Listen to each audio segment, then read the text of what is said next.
Welcome to Soccer Morning on World Soccer Talk. Here's your host, Jason Davis. Good morning, everybody. Happy Wednesday. Welcome into Soccer Morning here on WorldSoccerTalk.com, or WST as we call it for short. Because Americans like acronyms. Or what do they call those? Initialisms? Is that technically more accurate? An acronym makes a word that you can actually pronounce, but initialisms are things like WST or something like that? Or is it the other way around? I don't know. It doesn't matter. We're here, worldsoccertalk.com/live on a Wednesday to talk soccer with you, the committed soccer fan. On today's program, Charlie Boehm from MLSsoccer.com, SoccerWire.com, USSoccerPlayers.com, the Twitter sphere at CBOEHM. He'll join us in a couple of minutes. Charlie's got a fascinating piece on the U.S. women's national team as they head into the quarterfinals at the World Cup in Canada. This is over at Soccer Wire. Don't go read it now, but as soon as I'm done talking to Charlie, go read it immediately because you're going to want to check it out. Charlie dropped on Twitter not too long ago that he's heard some rumblings about unhappiness behind the scenes at the U.S. women's national team camp, and he outlined some of those rumblings in said story. There is the issue of covering for Megan Rapinoe and Lauren Holiday on Friday against China. There's the issue of Abby Wambach and her comments about the referee, which she then walked back. That leads me directly into the news. Let's start with the Women's World Cup. Japan taking down the Netherlands 2-1 yesterday to book their place in the quarterfinals, where they will play Australia. The Japanese looked fantastic against the Dutch. The Dutch had their moments. A very young team, the Netherlands. They didn't exactly put it together. It wasn't cohesive, but you could see what the Dutch are working with. And I would advise everyone to be looking out for them over the next couple of years in the women's game. But as for the Japanese, this is what they do. They control the ball. They are technically adept. They created the best team goal we've seen in this tournament. One of the best team goals you might see anywhere in a month or two or three or this year.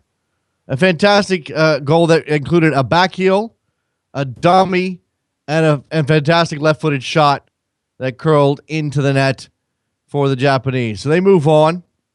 They also had on the other end a goalkeeping howler that will stand the test of time. Luckily, they didn't lose that match or draw that match because of that howler, or they couldn't have drawn it, but they didn't have to go into extra time because of it. The time ran out on the Dutch, but they did get one back because the Japanese keeper flat out missed the ball. And, I got to be careful here about slander, but that looked weird. I'll just say that. All I'll say is that looked weird. At the end of that game, with the result pretty much in the bag for the Japanese, to have them give up a goal that way looked very, very weird. The aforementioned Abby Wambach walked back her comments about the referee in the Colombia match. If you recall, in the aftermath of that match, Abby suggested that perhaps the referee knew who was on a yellow for the United States women's national team and handed out yellow cards specifically to those players. She did apologize for those remarks.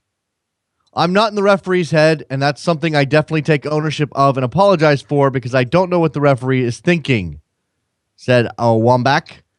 In no way did I intend to offend her, and my biggest apologies if it was offensive in any way. So that's perhaps covering in light of a talk that maybe Wambach deserved a suspension for criticizing the referees. I know certain parties up in Canada have called for her to be suspended anyway, despite the apology.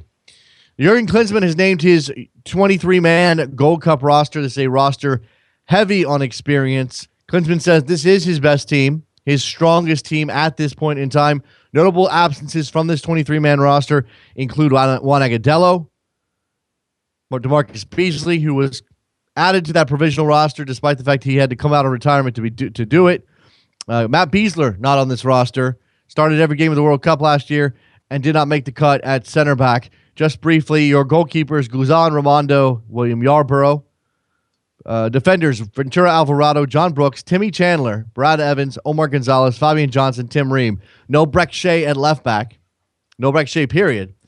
Midfielders, Beckerman, Bedoya, Bradley, Davis. Brad Davis, a bit of a surprise there perhaps.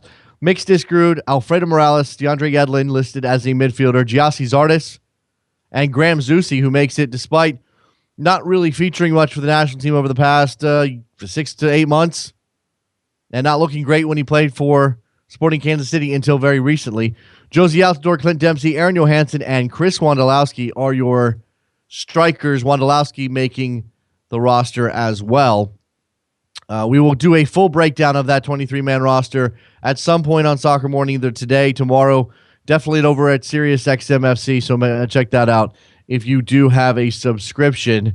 In addition to naming this roster, Klinsmann downplayed Clint Dempsey's outburst in the Open Cup last week, saying that these things happened. It very much sounds like he doesn't intend to take the captain's armband off the Seattle Sounders striker. Happy birthday to Lionel Messi, who turned 28 today. All-time great player. Fantastic. I don't have his stats in front of me, but you know they're all insane. Liverpool has secured the transfer of Roberto Firmino, Brazilian striker from Hoffenheim, for 29 million pounds. Excuse me. Here's a bit of interesting news, and if you're an American fan and are no fan of El Tri, perhaps there's some schadenfreude here.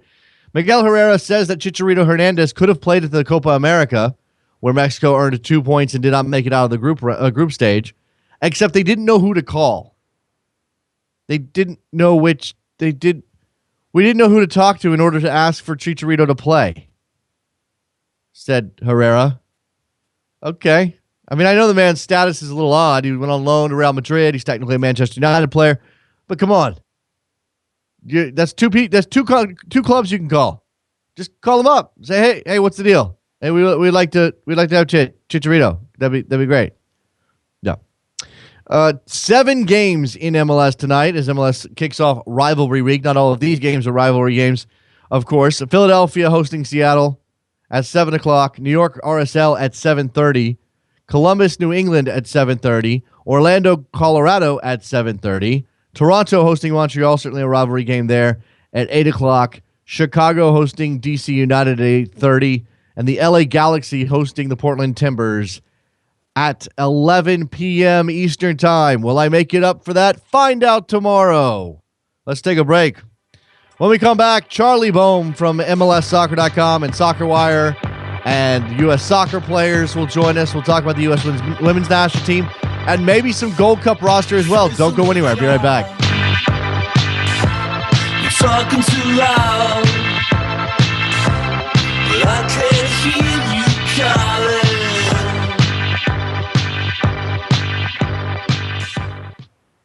This Friday, the USA faces China in the quarterfinals of the Women's World Cup, and I'd like to invite you to join me for a very special audio broadcast that I'll be hosting on Rabble.tv.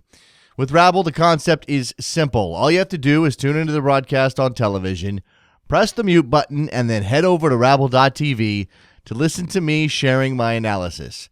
You can join in by posting your questions or observations in the comments section.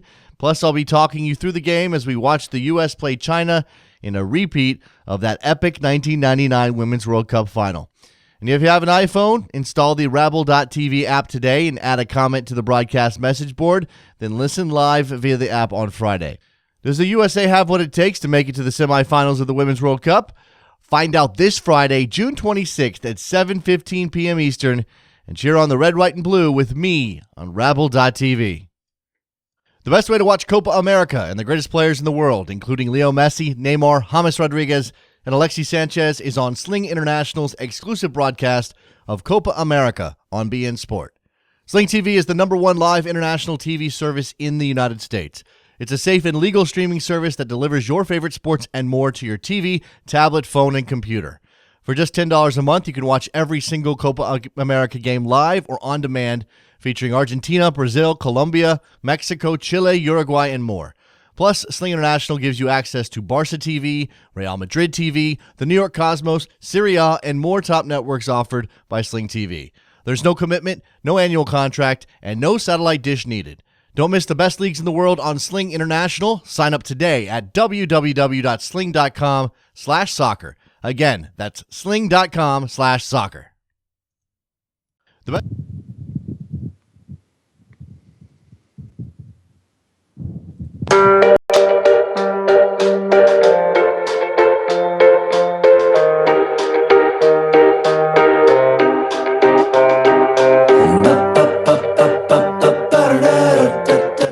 Welcome back to Soccer Morning on World Soccer Talk with Jason Davis. We are back on Soccer Morning, talking about the U.S. women's national team at the World Cup with our friend Charlie Boehm. If we get into some men's topics, I hope we get into some men's topics with the Gold Cup roster out. But let's start with the biggest stories of the day with the U.S. women. Hey, Charlie.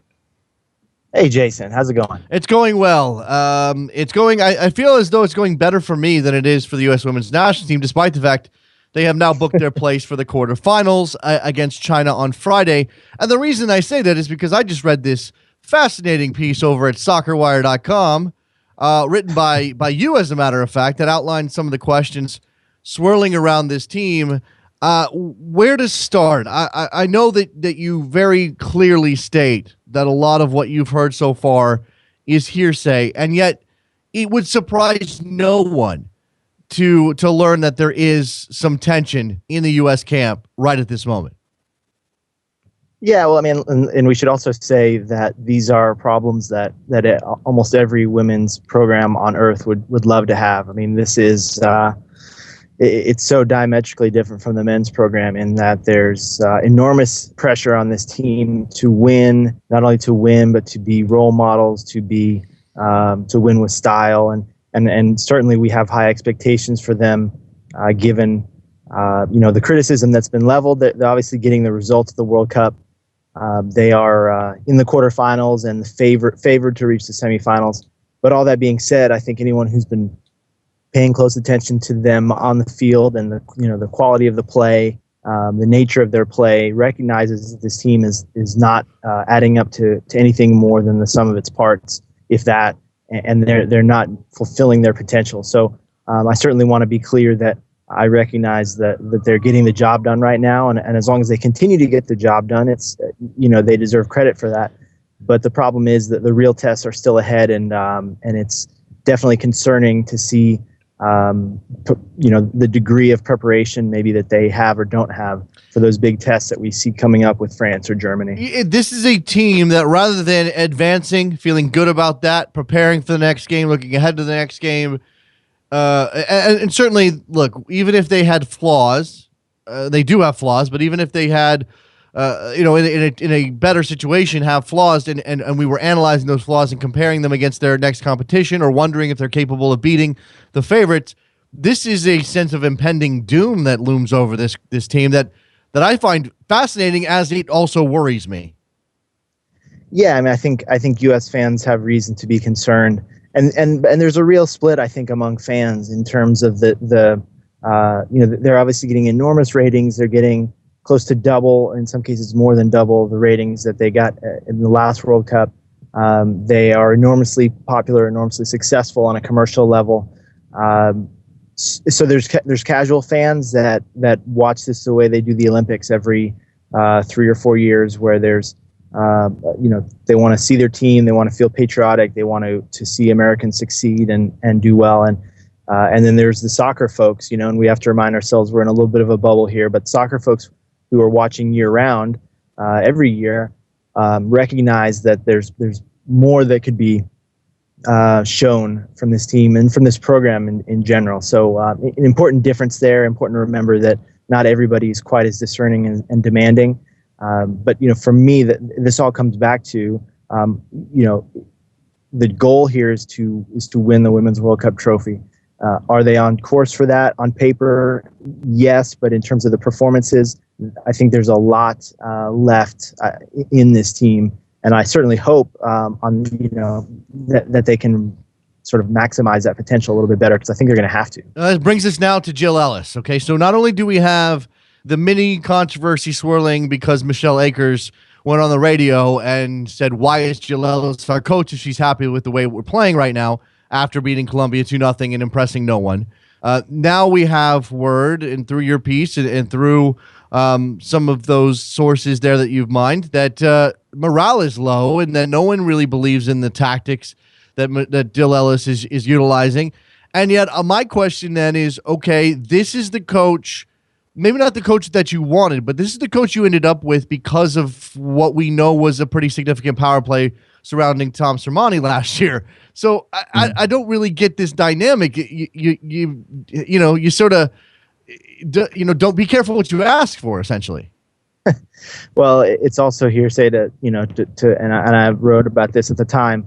The circumstances behind Tom Sermanni's dismissal are very murky, are very hard to understand, and maybe we'll never quite get to the bottom of it. And Sermanni himself, who's now with the Canadian national team staff, has been very classy in terms of,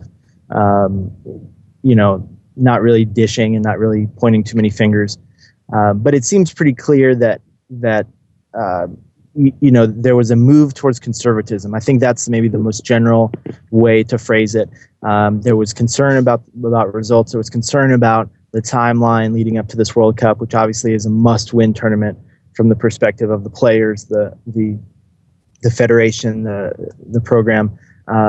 Ellis was the safe pair of hands, right? Ellis was the longtime veteran. She was an assistant to Pia Sundhage. She had been in the World Cup environment before and in big tournaments before as an assistant. She's been involved on the technical side for many years as effectively a technical director, working with April Heinrichs to develop the youth national team program, the player identification and selection programs. So she had coached many of these kids as youth national teamers. So the thought was that she would be the easiest one to step in. She had already been in the interim role. I think the issue is she proving to the entire squad on a day-to-day basis that she's got the chops, that she's got the ideas for them to execute, for them to maximize their potential. And it's certainly, I'm not going to say that everybody's given up or anything like that. These are professionals. These players are going to go out and do what's asked of them to the best they can, regardless of the circumstances. But it does seem pretty clear that there's some frustration with the tactics. There's some issues among the squad, and we'll probably never hear about this, in public on the record from most or all of them. But I think you can see when you watch the team perform, the roles aren't necessarily clear. The patterns of play are scant to non-existent in terms of anything beyond that sort of direct, cross-oriented Abby Wambach central style that we've seen so far. And for all we know, that may actually get them to the trophy. It's been very effective, and it can be very effective at times. I think for me, the question is, how many other arrows do you have in the quiver? What else are you going to do if that doesn't work? Let me come to a specific passage in your piece that I think maybe a lot of fans don't realize that this is a factor.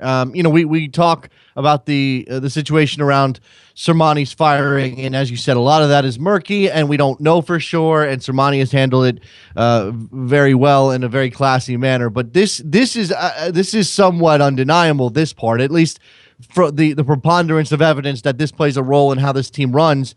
A strong collective bargaining agreement between the players and the U.S. Soccer Federation limits the coaching staff's latitude to drop established players and call up new ones, breeding entitlement in some quarters. When people look at this team, Charlie, and they go, wow, this is an old team. Look at all the veterans here.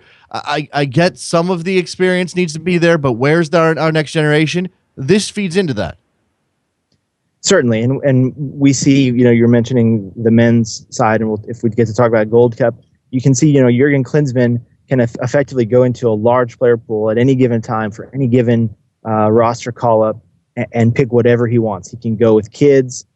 He can go with veterans. He can get the mix. The player pool is pretty deep if you look at the overall number of American-eligible women's professional players. And there's a league that was formed by this federation specifically to create that pool and give that pool a competitive environment. But beyond the bargaining agreement, and I don't want to suggest that I'm critical of a bargaining agreement, the CBA is crucial for any group of workers. And in this case, these are, very successful players, very marketable players. And so they deserve a CBA. I don't know the specifics of the CBA at this time, but it certainly seems as though it rewards seniority. It recognizes that there are certain personalities that fans want to see that are wrapped up in the identity of this team. And this dates back all the way to the 99ers. The 99 World Cup winning team was enormously popular, revered. And so people weren't just coming out to watch their national team. They were coming out to watch the star players, the women that had brought home the World Championship trophy. And so that is sort of the legacy here is that the fans that pay the big bucks for the jerseys, for the matches, the friendlies. They're not just supporting their team, right? They want to see certain stars, and so the federation has had to get that balance between dynamism, competition on the roster, and giving fans what they want, and keeping that core of that team that was so successful.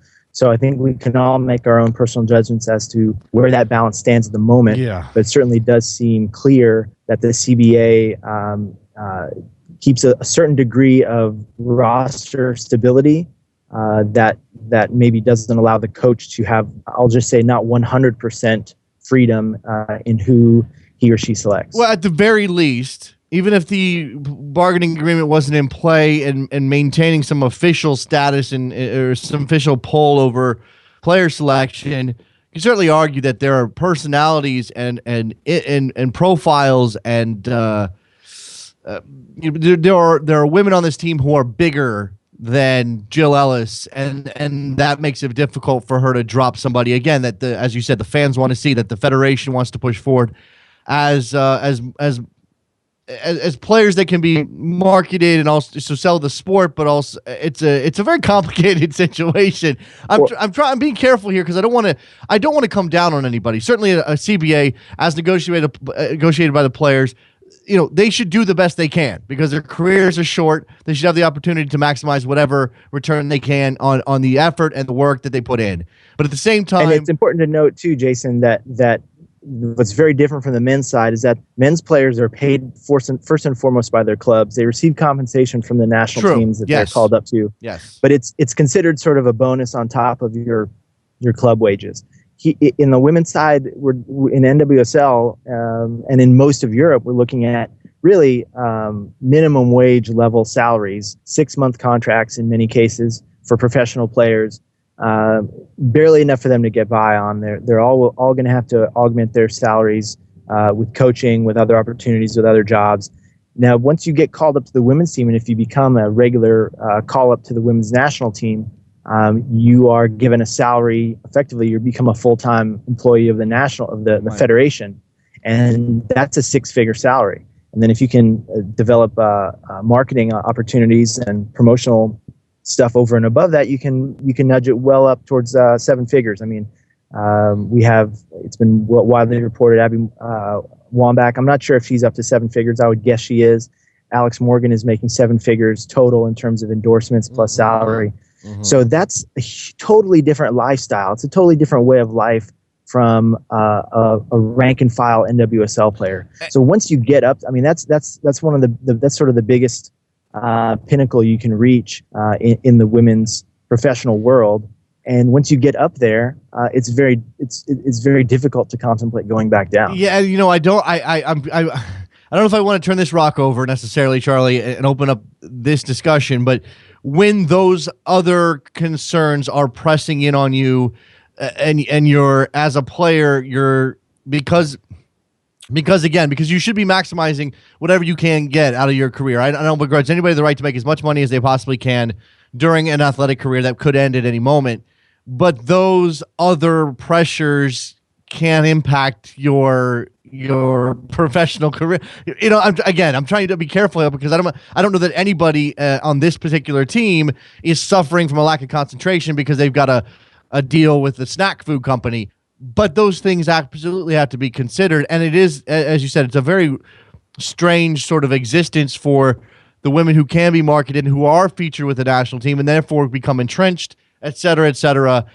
I don't know. I had another question in mind along this line, but I guess what the bottom line for us here is whether or not they can overcome some of these things in this particular tournament, whatever the distractions are behind the scenes, whether they believe in Jill Ellis' tactics or not, whether morale is low or not, and then moving forward, and maybe we should do this after the tournament, after they actually lose a game. They haven't done that yet.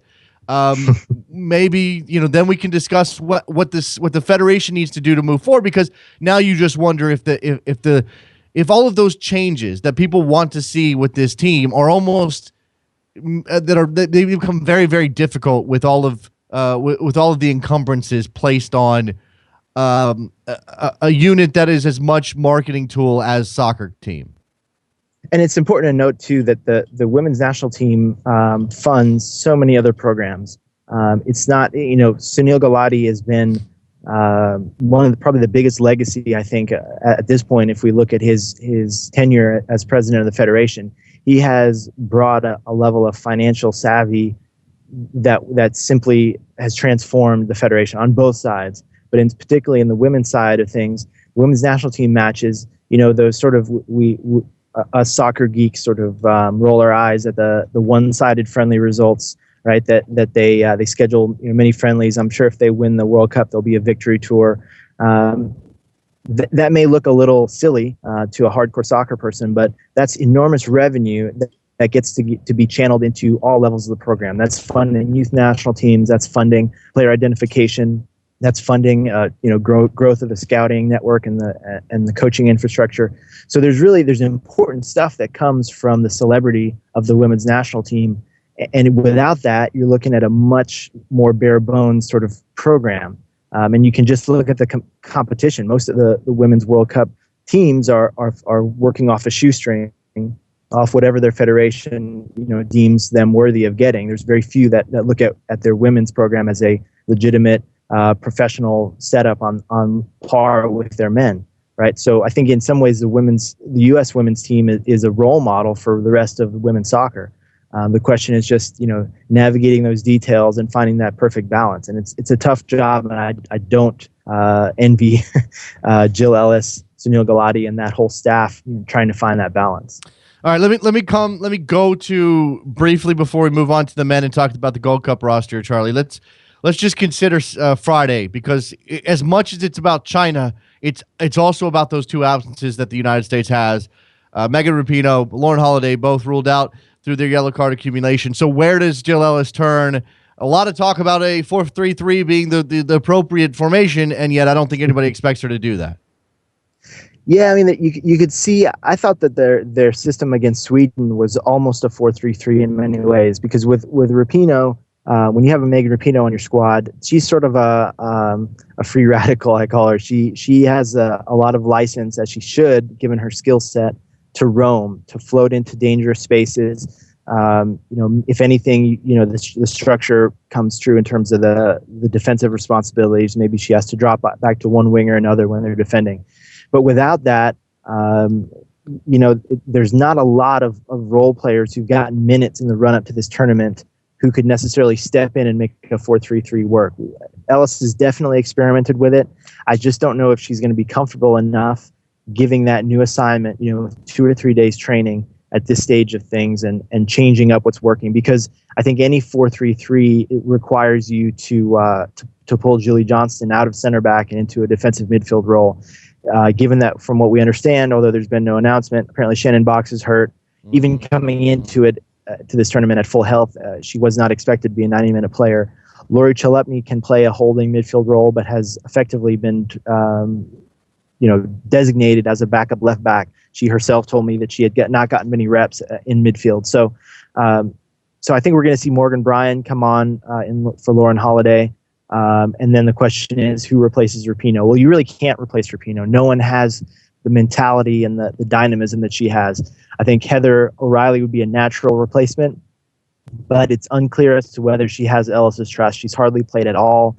I don't know if we'll see her. The fans are obviously clamoring. There's a hashtag going around, free Howe, free Heather O'Reilly. Maybe that'll be the move, but I think it's more likely that we'll see Press come into a wide midfield role, and then Morgan and Wambach stay up top. Can that work? It certainly can, but we haven't seen a lot from this collection yet. I mean, they didn't really impress against Sweden, although I think it's a really small sample size.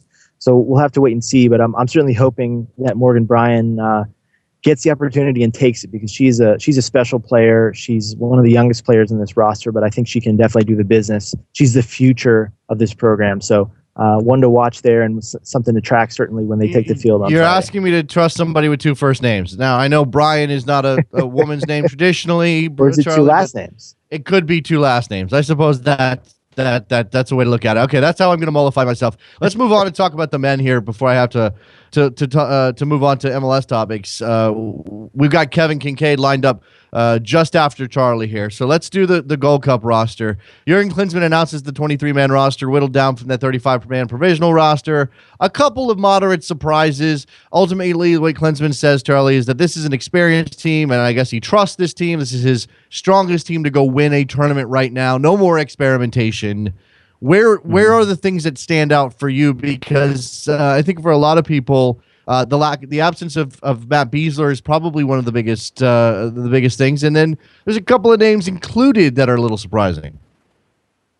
Yeah, it's the center back position is very interesting because under the system that Jurgen Klinsmann talks about, the proactive, possession oriented, pass happy system that he's been sort of laying out as the vision for the future, you need ball playing center backs there. You need central defenders who can get the ball down, who aren't just winning headers and defending. They're getting the ball down on the floor and starting the attack. They're connecting well with the midfield. And it's not clear that that's necessarily what he's prioritized in his selection of center backs. Ventura Alvarado is, maybe the American playing at the highest level in the world right now, considering he's a regular starter for one of Mexico's most dominant clubs. That being said, I don't think we've seen his best or anywhere near his best in a national team uniform. So a lot is going to be expected of him, I think. He's the kind of player that can do that. He can pass out of the back, but he hasn't really shown it yet. Will his center back partner be Omar Gonzalez? Will it be one of these other guys? I mean, I'm a little surprised not to see Besler, and we can ask any number of questions about whether there's still friction left over from the World Cup fitness gate. Is he simply not seen to be in form at the moment? He had probably one of the longest and deepest troughs in his form after the World Cup. Yeah. He was clearly exhausted last year. So it's a very interesting situation. It's another example of Klinsmann not being entirely coherent in terms of his statements and his ideas from one day or month to the other. But that's the most consistent thing about Jurgen Klinsmann is his inconsistency. So Matt Besler out. Maybe we can find a reason for that. He's got a teammate in this team that Graham Zusi made this roster, and I'm not surprised necessarily, Charlie, but he went through a trough of form as well, and maybe only recently came out of it. Is this just a matter of not a lot of options in that particular area, or what do you account for Zusi making this team when Besler did not? It's interesting because given what we just talked about with Ellis and the women's team, we can talk about picking, at any given time you want to pick the best 20 or 23 in-form American eligible players, but it doesn't really work like that, right? Because that's a selection, but this is also a team. And so Klinsmann and Ellis, they're naturally going to gravitate to players they trust, players that they've worked with a lot, regardless of whether maybe there's someone they don't know who's playing better at the club level at that moment. So I think that's what you're seeing in a lot of ways. Is Zusi was out of the picture for a while. He's finally worked his way back in. I'm sure Klinsmann feels that he knows him well enough. He knows what he's getting, and he feels that Zusi has worked his way back into being deserving of that call up. So, and there's the width question is really interesting. I mean, how many out and out, wing type players are there in this pool?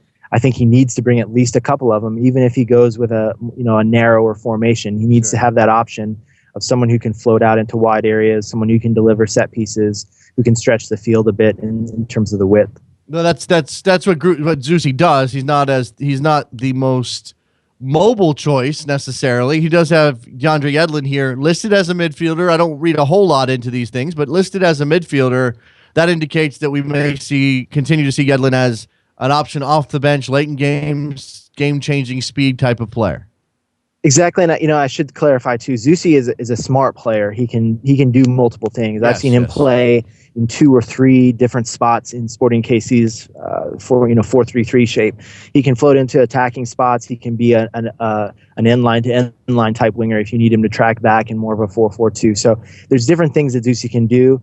As compared to, say, Yedlin, who is a little bit more of an out-and-out burner who gets his heels on the touchline and works that way and can fill in at right back for you. I mean, it's fascinating to watch his situation where he needs minutes at a high level in Europe as a left back or a right back. Excuse me. He may be a loanee from Spurs right now, but it certainly appears that his best position in Klinsmann's eyes is an impact winger. Coming out off the bench and changing the game out wide and from more of an attacking perspective. A couple of names again to stand out. Tim Ream. Any surprise over Tim Ream's inclusion? Well, to me, it's long overdue. I mean, here's someone again who's certainly appears to be listening to what Klinsmann says and acting on it. He's built a bit of a name in MLS. He earned himself a move to a significant club. I would say a high level competition overseas, and then he's done the business. He's become a fan favorite. He's become a Player of the Year award winner at Bolton. He's done everything that you could expect him to do, and for the longest time, it was mystifying to me that he wasn't getting more opportunities at the international level. So now I think whether or not he's earned the trust enough to be a guy getting regular minutes, I don't know. But and I certainly hope he gets a chance at center back, because he's another one of those guys who can do what's needed in the system in terms of getting the ball down and finding feet with good passes.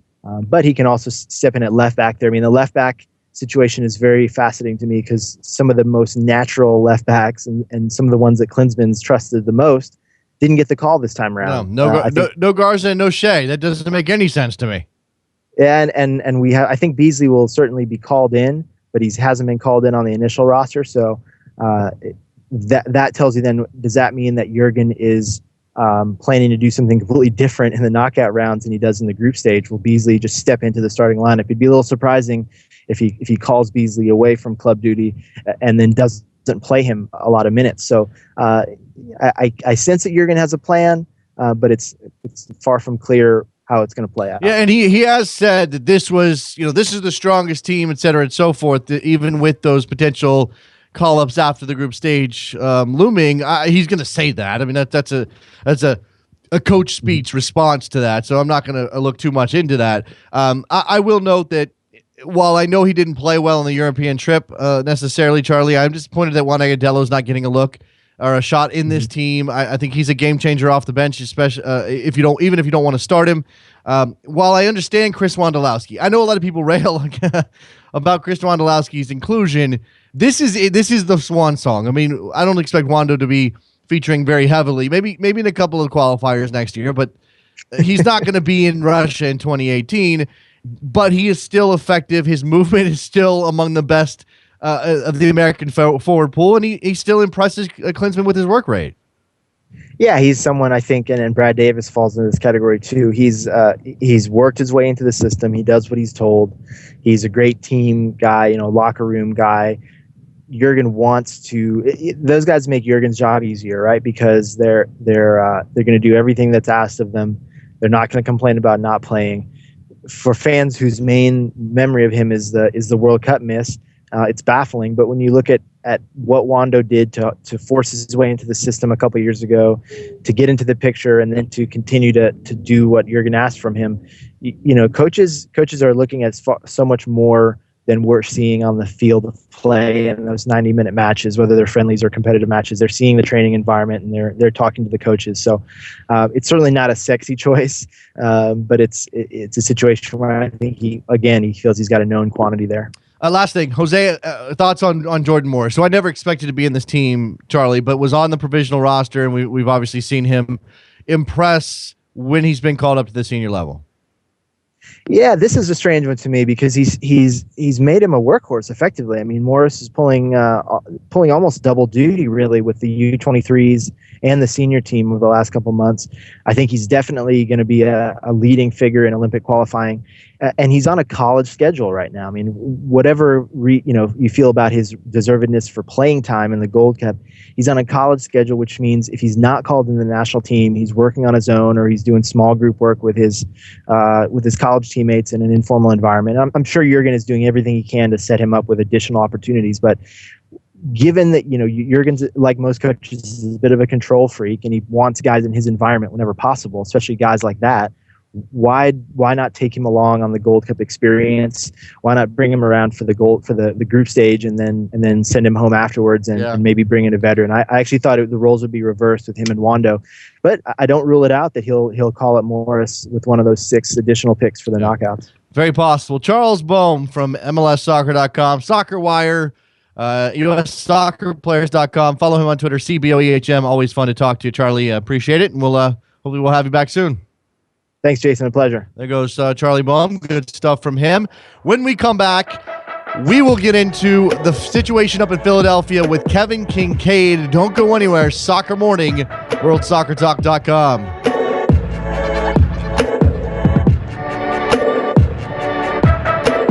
Did my invitations disappear? What I put my heart on? This Friday, the USA faces China in the quarterfinals of the Women's World Cup, and I'd like to invite you to join me for a very special audio broadcast that I'll be hosting on Rabble.tv.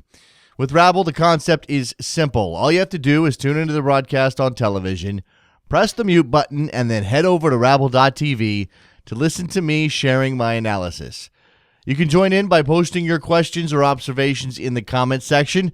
Plus, I'll be talking you through the game as we watch the U.S. play China in a repeat of that epic 1999 Women's World Cup final. And if you have an iPhone, install the Rabble.tv app today and add a comment to the broadcast message board, then listen live via the app on Friday. Does the USA have what it takes to make it to the semifinals of the Women's World Cup? Find out this Friday, June 26th at 7:15 p.m. Eastern, and cheer on the red, white, and blue with me on Rabble.tv. The best way to watch Copa America and the greatest players in the world, including Leo Messi, Neymar, James Rodriguez, and Alexis Sanchez, is on Sling International's exclusive broadcast of Copa America on beIN Sport. Sling TV is the #1 live international TV service in the United States. It's a safe and legal streaming service that delivers your favorite sports and more to your TV, tablet, phone, and computer. For just $10 a month, you can watch every single Copa America game live or on demand, featuring Argentina, Brazil, Colombia, Mexico, Chile, Uruguay, and more. Plus, Sling International gives you access to Barca TV, Real Madrid TV, the New York Cosmos, Serie A, and more top networks offered by Sling TV. There's no commitment, no annual contract, and no satellite dish needed. Don't miss the best leagues in the world on Sling International. Sign up today at www.sling.com/soccer. Again, that's sling.com/soccer.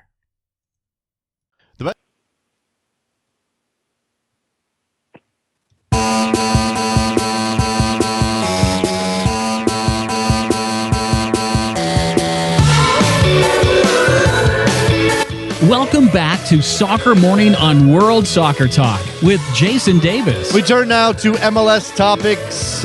Big game tonight in Philadelphia, as a matter of fact.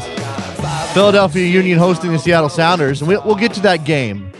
But first, to talk about the situation, the general situation in Philadelphia surrounding the Union, Kevin Kincaid joins us now, regular guest on the show. Kevin Kincaid's Twitter handle is, I had it right in front of me, Kevin. What is it? At Kevin K, CBS3. There you go. I knew the CBS3 part. Kevin obviously works for CBS up in Philadelphia, obviously, and also writes, at the Philly Soccer page.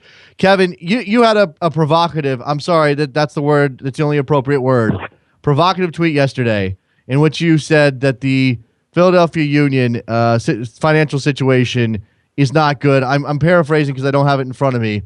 Tell me what it said and tell me what you meant. Yeah, maybe I should have clarified that, I guess, on the internet. But here we are. Here's the opportunity to do that. No, you know what? It's just they have sort of a continual issues with the player budget and moving players and bringing them back and whatnot. And this was sort of spurred by the Fernando Aristeguieta thing, where we had sort of wondered. There have been some reports that came out of France, I guess, a week or two ago that said that his loan was only for half a season and they were going to have to make a decision now whether they wanted to sign him or not. And that was sort of lumped in together with the Rice and Boley thing and the Steven Vittoria loan, other player movement kind of things that all needed to sort of be decided at the same time. It was interesting to me that there was even the consideration that there was a half a season loan, because I was under the impression that MLS didn't want to do these anymore.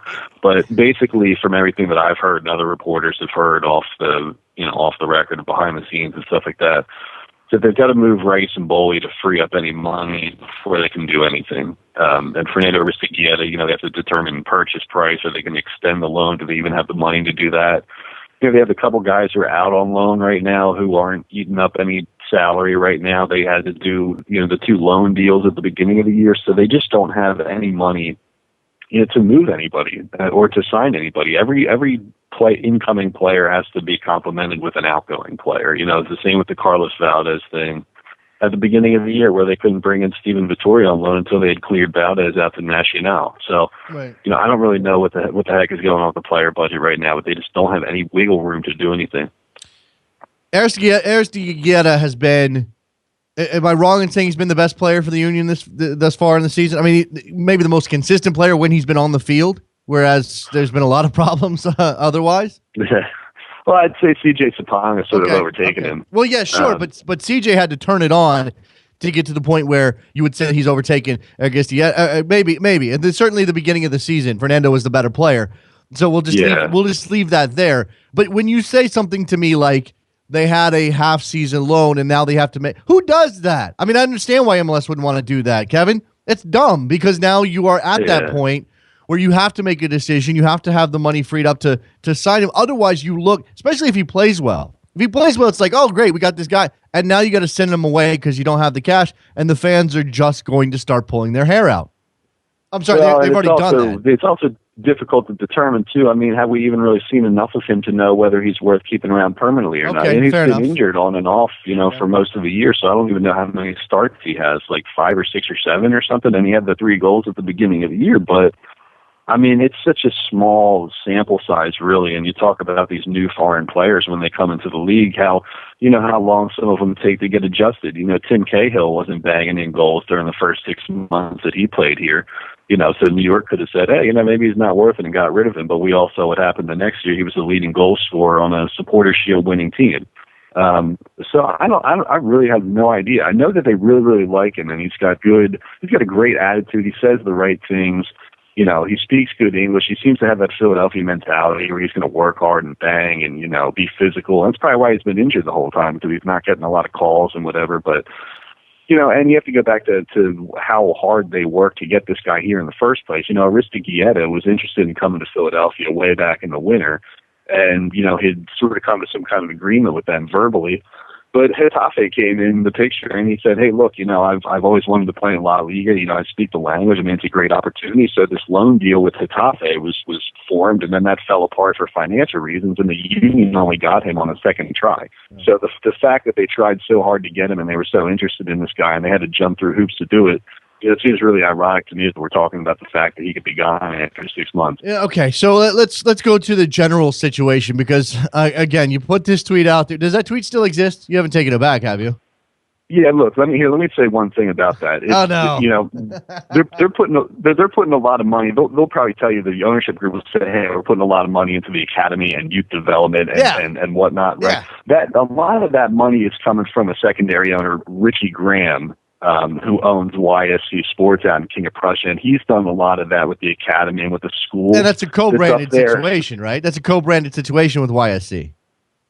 Right. So it's a little bit misleading because that does come under the umbrella of Keystone Sports and Entertainment because he is a part owner along with Nick Zakevich and Jay Sugarman. But again, most of the money that's gone into that has come from his pocket. So it's sort of misleading to say that, well, Keystone Sports Entertainment is putting millions and millions of dollars into youth development when most of that is coming from Richie Graham, and that was his land and his property in the first place, right? Right, exactly. That brings me back to that general situation. I mean, look, that's good. That's fine. That's all great. But as you said, it's sort of a distinct part of what the Union are doing in terms of the general money that they're spending, especially at the senior level, especially to be as solid a professional organization as they can possibly be. I mean, it hasn't been that long since we had players outwardly grousing about the training ground situation for the Union. Right. Know, whether or not they've taken steps forward, I'll admit that I'm not aware of whether they have or have not. But certainly that feeds into this notion that the Union are just, and maybe it's not even of their own making, but a cheap franchise right now. It is what it is, Jason. I mean, it goes all the way back to Jay Sugarman, and iStar Financial, was healthy in 2007, 2008 when the team was awarded, and then the stock market crashed. And then the housing market, collapsed, and that was where 99% of the team's money was with the majority owner. So, that's never really been the same ever since then. And you say, why can't they bring in other investors to help with that? Why can't they do this? I have no clue. Again, Philadelphia is probably going to be the last team that has its own USL it's Union 2 or whatever you want to call it. I mean, the partnership with Harrisburg is a mess. Harrisburg doesn't know if they're going to stay there, if they're going to move, are they going to get a new stadium. The Union are loaning players over there that aren't even playing. The fields, the practice fields that they got this year were a long time coming, and they're nice, but basically they had to cut their parking lot in half to put 2 grass fields there with the fence surrounding it. There's not even a net, around the fence to keep balls from going into the parking lot or going into the river. So everything that they've done there is just sort of, the smallest amount that they can do to make these things happen. They just don't have the money to complete any of these things, and that's exemplified, I think, on the player side by having to release players before they can sign players. They can't waive anybody because they can't pay out guaranteed contracts, so they're just sort of stuck with what they have. Kevin, I don't want to laugh, even though I do want to laugh, because look, I have nothing against Philadelphia. I have nothing against the Union. I respect the hell out of what the Sons of Ben did there, and the fan base and how committed they are. And I know there's some players who have, bled and sweated for that team over the last couple of years.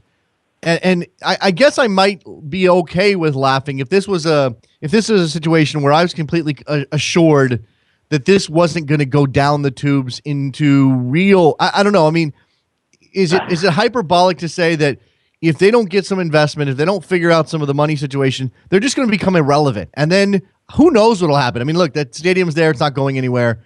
They're at least solid on that front. Although I don't know what the relationship is with the city of Chester right now.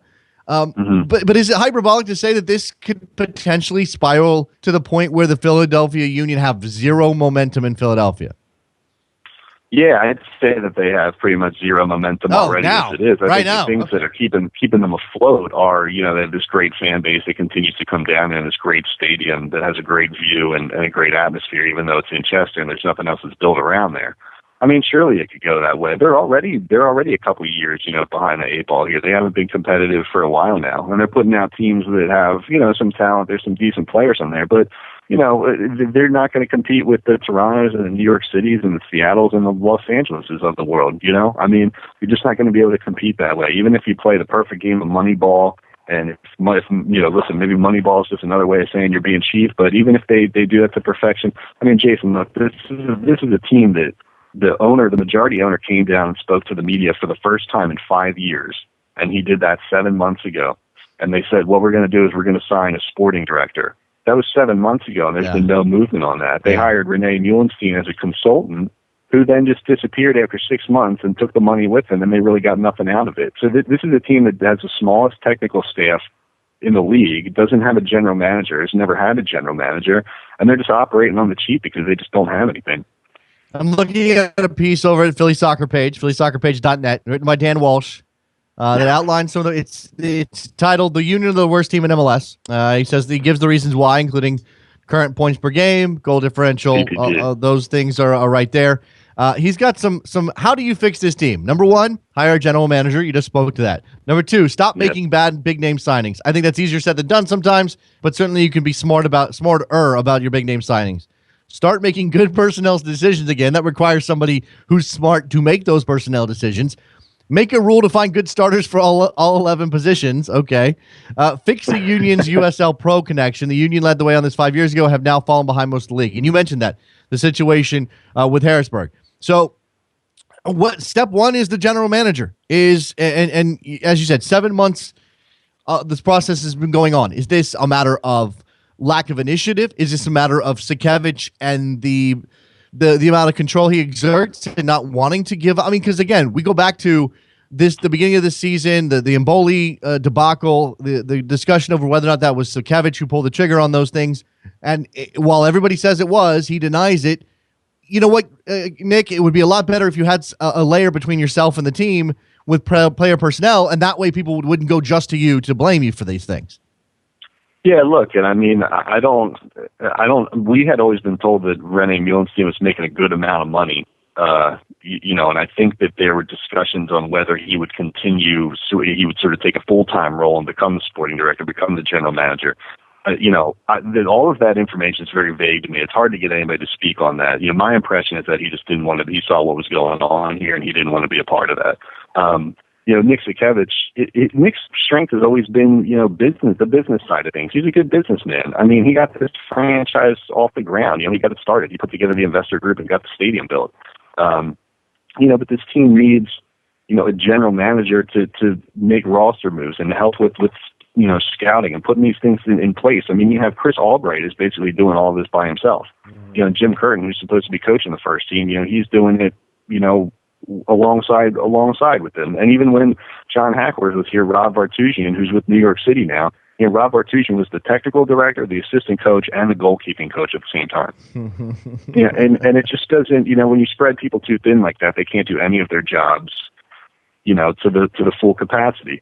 Chester's a difficult situation. I get it. I mean, what kind of investor are you going to get to come down there and spend money down there? We all went to the Sons of Ben movie, the Sons of Ben screening. They did a premiere a week or two ago.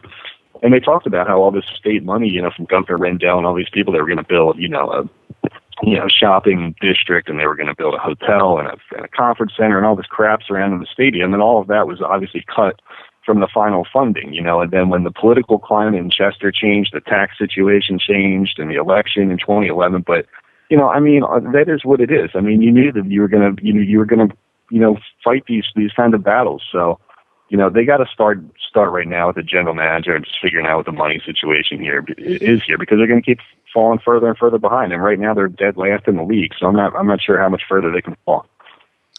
I want it to get better because I think Philadelphia sports fans are the best when their teams are winning. They're not the best when their teams aren't winning. But these fans have shown a commitment, Kevin, that I definitely respect. And I hope it turns around, and I hope they figure out again. This is a league where they have no problem attracting people willing to get together and write checks for $100 million for new teams all over the country. And here's an established team with a beautiful stadium. Yes, in a difficult location, but it's a beautiful stadium with an amazing view. And there's so much potential there. You would hope that somebody would step up and say, you know what, I got a couple $1 million to burn. Why don't we make a go of this thing? Because what the ironic thing about it was, Jason, is that 4 or 5 weeks ago, the Sons of Ben had a protest outside the stadium where they carried a coffin that had Nick Sakiewicz's name written on it, or like an effigy of him or a picture of him inside of it, and they put flares in there and did this whole kind of thing. And then, shortly after that was the release of the Sons of Ben movie that was celebrating, the creation of the team and all the hard work that those guys put into bringing the team here in the first place. And it was such a juxtaposition for me to see the current state of the team where it is now and what it was just a short time ago. So it was just sort of a sort of ironic, sardonic kind of feeling to the whole thing when we were sitting there in the movie theater saying, man, this is such a great story, but the current situation is just terrible, the Sons of Ben taking it to the point now where they're protesting outside the stadium, but not doing it inside the stadium out of respect for the team and for the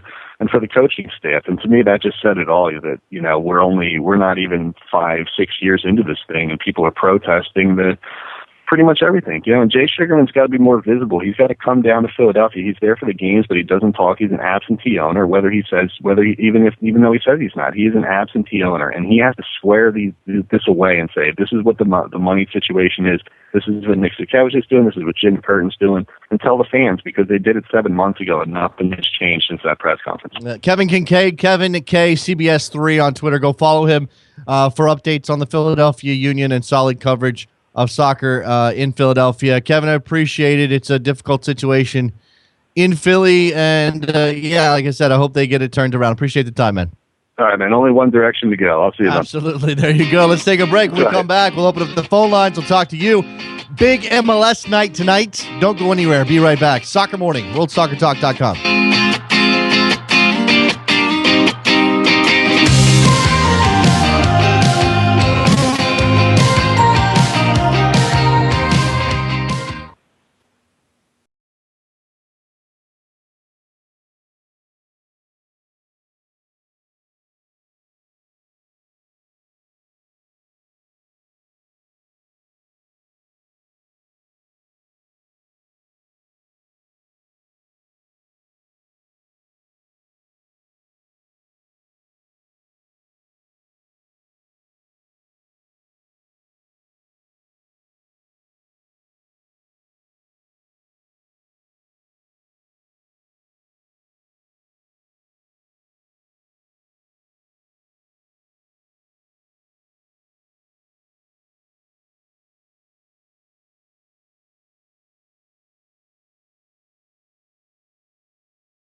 Welcome back to Soccer Morning on World Soccer Talk with Jason Davis. Here we are back on Soccer Morning on a Wednesday. Happy hump day. Hope everything's going well for you this week. It's all downhill from here. But we have a big midweek lineup of games to tide you over, to get you through the middle of the week and into the end of the week and into your weekend, which is going to be great because you don't have to work if you have a regular old job like most of us do. Tonight's games in MLS, lots of them. There's 7 of them. 7 MLS games tonight. I have no idea if I'm going to be able to watch any of them in a real dedicated fashion. Because I imagine I will try to pull the old triple screening it thing. Double screening it. Because Philly, Seattle at 7. New York, RSL at 7:30. Columbus, New England, 7:30. Orlando and Colorado at 7:30. Toronto, Montreal, big 401 Derby. I didn't know it was called that, by the way, until yesterday. The 401 Derby at 8 o'clock. Chicago and DC at 8:30. And then LA, Portland at 11, which means if you're going to be committed to that game, if you start watching that game, you got to finish it. And if you're going to commit to that game and you live where all the people live here on the East Coast, that means you're up until 1 o'clock in the morning. And damn it, I need some sleep. I'm sorry, I need some sleep, damn it. It's been crazy. I mean, I don't know if you can see how if you watch the video stream, you could probably compare images of me and see how much deeper my eyes seem to have sunken into my head for the last 2 weeks. And it's fine because I love soccer and I love the work and I love talking to you people. But I do need sleep at some point. We've also got Copa America tonight. Chile and Uruguay. That goes off. What time is that game, Trevor? You're our Copa America expert in-house, right? Trevor told me this today. MLS is the bottom of his totem pole right now. Doesn't give a crap about MLS. He cares about other things. I don't really blame him. I mean, the Women's World Cup is dominating.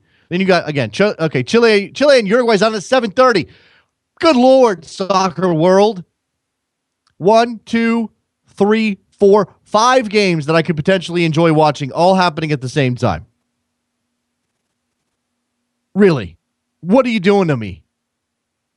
This is not cool. By the way, there's this thing going on Twitter. It has to do with New York.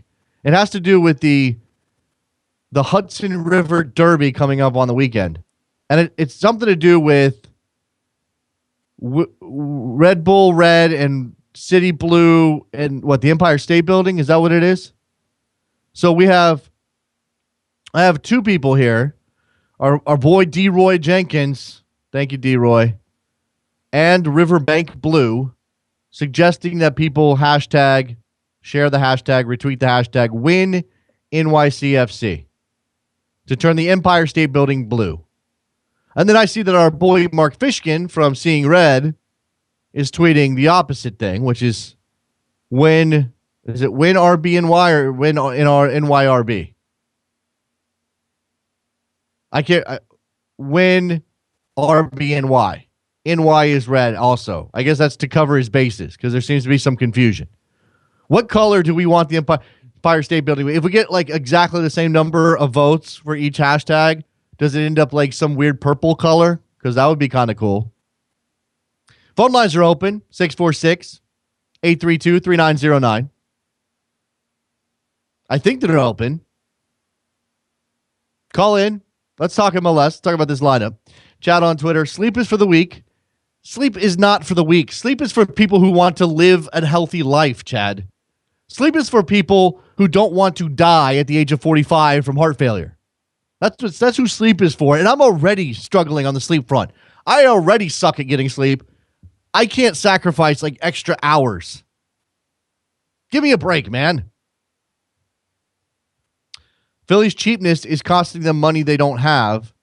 Fill the front office properly. There's definitely an argument that if you don't spend the money to flesh out your staff correctly, if you don't have a fully staffed club, you will suffer and then lose money. That's a good argument, Chad. You can imagine yourself, we'll skimp on the labor. Yeah, we'll have people pulling triple duty. That'll save us some money. Except they can't do any of those jobs to the top of their ability. So now this team suffers, and now the performance on the field is bad, and now nobody's showing up, and now you're losing lots of money. Absolutely a knock-on effect to all of that, Chad. You're 100% correct. And you would expect Philadelphia to figure it out. Let's go to Al. Al in Springfield. Springfield what? Springfield, Simpson, Springfield? Missouri. Missouri. There's a lot of Springfields, Al. Okay. So what's on your mind today? Well, my mind is on the U.S. The Gold Cup team, and I was surprised that Juan Agudelo didn't get picked along with Danny Williams. Because Okay. I thought the addition of Agudelo would have been better coming off the bench. That's what I said to Charlie. He definitely seems like to me a weapon you would want in the last 15 minutes of a game.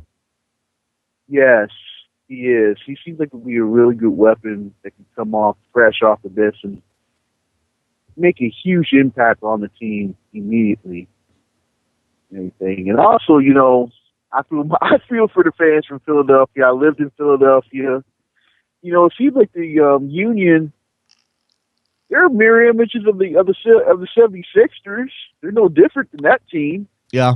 Seems like every year they're losing so they can get a lottery pick and everything else. So but I wonder if the owner's taking the same cue as the 76ers. Maybe. But don't you feel as though the 76ers at least have some idea of what their plan is? Even if it's not the best plan. They have a plan. No, you don't think so? Okay. I'm not an NBA guy. So. I think they're mirror images of each other because, you know, they've done this for the last 5 years and everything else. They still get these top pick players, but then they got to go ahead and trade them and everything else when their salary goes up. They traded one of their first round picks. I'm not Evan Turner or something like that. I'm not worried about the. I'm not worried about the Sixers. but they're mirror. But when I look at the Union situation, they're similar. I mean, the Union and the 76ers, they're very much alike. They're very much alike. I tend to agree. I appreciate the phone call. I got to move on. A bunch of people calling in here on a Wednesday. Let's go to Roberto in Connecticut. Wants to talk Gold Cup as well. What's up, Roberto? Hey, what's up, Jason? You know, I have to agree with Trevor on them saying that is the most important match of the day, Chile versus Uruguay. No, I don't think Trevor said that. I don't think he said that. I just asked him because he did tell me MLS was not on his radar. He didn't realize there were 7 games tonight, which I don't think a lot of people are realizing that there are 7 games tonight. But Chile-Uruguay is definitely a big game. I will have to pull that up. I got my streaming service set up for Copa America. I'm paying for that myself because I wanted to be able to see that tournament. Now, and I got MLS Live, so I'm going to have to figure it out. Like, I'm going to have to really work my angles here. Yeah, absolutely. Especially since it coincides with the LA match afterwards. What do you have to win the match tonight? The Chile-Uruguay match? Well, is Cavani going to play? Yeah. He is going to play? Yeah, so I've heard. Okay, well, if Cavani, I mean, not that Cavani's been stellar, but if Cavani plays, that's better than if he doesn't. I got Chile, though. I mean, they're at home. They seem to have moved past the whole Vidal thing for the most part. There's a lot of momentum there. Alexis Sanchez is fantastic. I know Uruguay is gonna kick them, gonna knock them over, and try everything they can do. But I think with the energy that'll be in the building, I think Chile will be fine, and I think they win. Here's a fun fact that you probably might have not known. Uruguay have knocked out the host in the last 2 Copa Americas. Well, that is. Hey, let's see if they can make it a trifecta here, Roberto. You got Gold Cup thoughts as well? Yeah, of course. I look at the roster, and it seems interesting. But do you feel that possibly this is a swan song for Chris Wondolowski and Brad Davis? Brad Davis, Brad Evans, Chris Wondolowski. I think so. Davis is. He's we've seen him be used before as a late substitution. We know he hits an amazing free kick. He provides fantastic service from the left side. So I see why you bring him. He serves a strategic purpose. And again, he works hard and Klinsmann knows him and trusts him. Wondolowski, again, what I outlined with Charlie is the facts. I mean, his movement is still fantastic. He's certainly good enough to score goals against most of that Gold Cup competition up until you face Costa Rica or Mexico, maybe Honduras, you want to throw them in, maybe Panama if you want to throw them in. But he's good enough to score goals in this tournament. There's no doubt about that. And he's not going to start for you, and he is an option. When if you're wondering, there's a couple ways to look at it. One, Agudelo off the bench is great because he can create his own shot, and he's tricky enough to provide an extra element to your attack. But Chris Wondolowski gets down the end of stuff that nobody else can get on the end of. He just has to put him away. So I do think it's his last go round before he exits the stage, and maybe that's part of the reason Klinsmann brought him in, because he knows this is the last time he can use him. Yeah, absolutely. Do you think that Gyasi Zardes might be the breakout star for the United States? How good has Gyasi Zardes been? He's been fantastic. I love watching the kid play, and I love how much he's learned over the past 2 or 3 years. You can see it. We don't get this a lot. Sometimes players take a slow path to being effective, and it takes time. And sometimes they burst on the scene, like a player like. I mean, he's a little bit older. I think he might even be older than Zardes at this point. But Harry Shipp kind of burst onto the scene in MLS. Obviously, a fantastically skilled player. But then he kind of hits a wall, and he comes. Gyasi Zardes, you can see it's not a straight line upwards. It's not a completely straight trend, but it's straight enough that you can identify the improvement in his game. The smart runs, the smart passing, the better hold up play. His first touch is getting better. I love watching Gyasi Zardes play, and yeah, I think he will be the breakout star. Yeah, absolutely. It's going to be interesting to see him play. Just one last thing, Jason.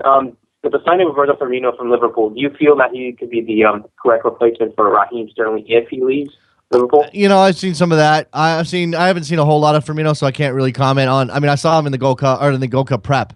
I didn't even see him in the Gold Cup.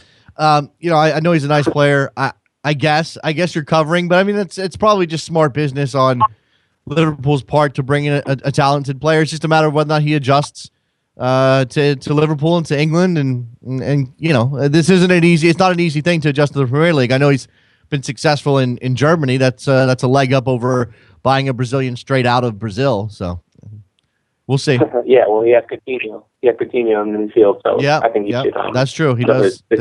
Well. Thanks, Roberto. Appreciate the call, man. Let's go to Claudio in Texas. What's up, Claudio? Hey, Jason. How are you doing this morning? I'm good, man. I'm fired up. What's going on? So you've been talking about the MLS rivalry week, which obviously invariably my mind went towards college football's rivalry week that they have in November, and that made me think, why not for the U.S. Open Cup to bring more attention? Start involving college soccer teams, or how we can get them to get into the Open Cup. Since I mean, I don't know about other listeners of yours, but I follow my university in almost everything to do. I mean, I normally don't watch swimming, but I'll watch Olympic swimming because there's student athletes swimming in there from my university, so I'll watch it for them. I have never once heard anybody suggest that college soccer teams partake in the or take part in the U.S. Open Cup. Part of that is, to be honest with you, I think, Claudio, because of the timing of the tournament, because it's a summer thing that leads into the fall. What you end up with is college players who are having left school and left for the summer are playing with PDL teams and MPSL teams, and they're participating in the U.S. Open Cup. So, I don't know if there probably is some rule against scholastic teams being involved in the tournament on some level. I'd have to go look at the laws and the rules, but that seems like a weird mix to me. I don't want to say it's a dumb idea because I don't think it is. I just don't know if it's possible. Oh, that's a real shame, though, because I think it would bring so much more attention to the earlier rounds, since everybody knows North Carolina, Louisville. Yeah, other teams are not real known. Yeah, you are. You're hitting at the heart of the problem for the U.S. Open Cup in the early rounds. Nobody knows who these teams are. They've never heard of the Western Utah Flash or whatever they're called. That's not a thing that anybody's identified with. It's not an established name. There's no history attached to it. The great thing about college sports is not only does the individual team, as a soccer team in North Carolina, have their history, but they're tied into the athletic history of the university as a whole, and certainly the reputation of the school and the millions of alumni. So I get where you're going with it. I guess we should be clear about why it's not possible, because that's my gut, but I don't know for sure. We should ask somebody is what I'm saying. Yeah, I also have a feeling that because their rules are so different, that I don't think they're under the U.S. soccer umbrella anyway, since they have the regressive clock instead of the progressive clock. Yeah, and Juan here on Twitter is reminding me that the BYU actually does play in the PDL, and they have participated in the U.S. Open Cup. The BYU Cougars have a team that they enter in the Premier Development League. I guess that's an aberration. That's not unusual. That's not a usual thing. So they're the only team I'm aware of with a college name attached who participates in the U.S. Open Cup. Well, maybe if college football falls apart or the NCAA falls apart, maybe they get their teams to join. There you go. The PDL. There you go, Claudio. Appreciate the call, man. Thanks, Jason. There goes Claudio. Let's wrap up this edition of Soccer Morning here on WorldSoccerTalk.com. Thank you very much to Charlie Boehm, CBOEHM on Twitter. Go follow him, and Kevin Kincaid from up in Philadelphia. Kevin K CBS3 is his handle. You should be following him as well. Make sure you go to backheel.com. Is it backheel.com/store? Buy one of these things. Soccer Morning mug. It's very pretty. Got the Soccer Morning logo. See, if you guys don't know, it's a sun with a ball that, the sun looks like a ball. It's amazing. It's amazing. 3nilfc.com to buy a t-shirt. Hit us up on iTunes. Give us a rating and a review. And hit me on Twitter, DavisJSN. See ya.